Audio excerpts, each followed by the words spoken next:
नमस्ते ATB tarot. एक्वारियो के प्यारे बच्चों प्रणाम। आज का ये संवाद आपके लिए है जो आपके भविष्य की गहरी झलक दिखाता है दे परंतु इसमें कुछ आत्मिक सचेतनियान भी हैं जो आपके मन को छूने आई हैं। सबसे पहले मैं आपको एक सफ़र की चुनौती के बारे में बताना चाहती हूँ। भगवान की दया से आपकी ज़िंदगी में एक यात्रा का अवसर नज़दीक आ रहा है, परंतु इस सफ़र के लिए आपको बहुत सावधान रहना होगा। आत्मिक शक्तियाँ आपको संदेश दे रही हैं कि यदि आप थके हुए हैं या आपका व्हीकल ठीक स्थिति में नहीं है, तो सफ़र न करें।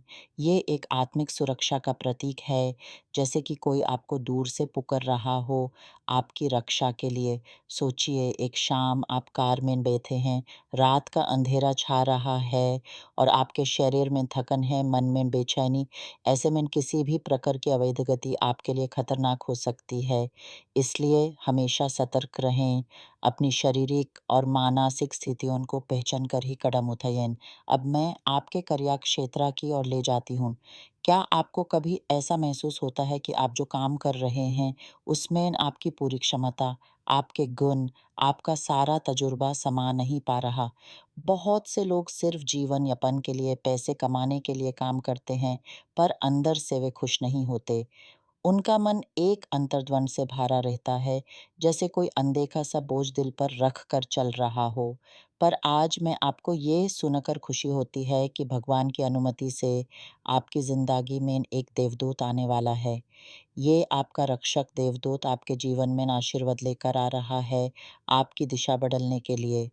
अब समय आ गया है कि आप अपने आसपास होने वाले छोटे-छोटे संकेतों पर ध्यान दें। ये देवदूत आपको हर दिन सुबह से शाम तक अलग-अलग तरीके से संकेत देगा। कोई आदमी आपके सामने आएगा जो आपको कोई ख़ास बात बताएगा या फिर आपको बार-बार कुछ ख़ास अंक दिखाई देंगे। ये अंक केवल संख्या नहीं है, बल्कि आत्मिक संदेश हैं जो आपको आपकी सही दिशा दिखाने के लिए भेजे जा रहे हैं। आप वीडियो देखते वक्त, कोई गीत सुनते वक्त या किसी से बातचीत करते वक्त अचानक कुछ ऐसा सुनेंगे या देखेंगे जो आपके मन को छू जाएगा, जैसे कोई आपके भीतर सोए हुए सत्या को जगा रहा हो। ये एक महान बोर्ड है आपके भीतर छुपा हुए पोटेंशियल को जागृत करने वाला। कुछ आपके लिए ये बोध आपके जीवन साथी के थ्रू आया है। कल्पना कीजिए आप अपने पति, पत्नी, माँ, पिता, भाई या किसी अति निकट साथी से बात कर रहे हैं और वे आपको बता रहे हैं कि उन्होंने एक नया काम शुरू किया है जो उन्हें आनंद दे रहा है और सफल भी हो रहा है। आपका मन उसी पल एक क्षण को थम सा जाएगा और आप सोचने लगेंगे, क्या मैं भी ये कर सकता हूँ? क्या मेरे लिए भी ये संभव है? और हाँ, है, ये विचार ही आपकी यात्रा का प्रारंभिक पड़ है, इसलिए आपको अपनी छवि इंद्रिया, अपनी अंतःकरणा की आवाज़ को जागृत करना होगा। भगवान आपके सामने एक नया रास्ता बिछा रहे हैं, जो आपको एक नए कार्य की ओर ले जाएगा। कोई ऐसा नया प्रोजेक्ट जो आपके गुणों को सही जगह दे, कोई ऐसा रोज़गार जिसमें आपको इसी देवदूत द्वारा भेजी गई किसी विशेष व्यक्ति के थ्रू सुझाव मिला है। जो आप वृद्धावस्था में हैं, आपकी पेंशन की प्रतीक्षा कर रहे हैं, उनके लिए भी ये समय शुभ है और जो पहले से ही पेंशन पा रहे हैं, उनके लिए भी कुछ अनुकल्पित, कुछ सहायक काम शुरू करने का अवसर है, जिससे न केवल आपका मन लगेगा, बल्कि आपको आर्थिक सहायता भी मिलेगी।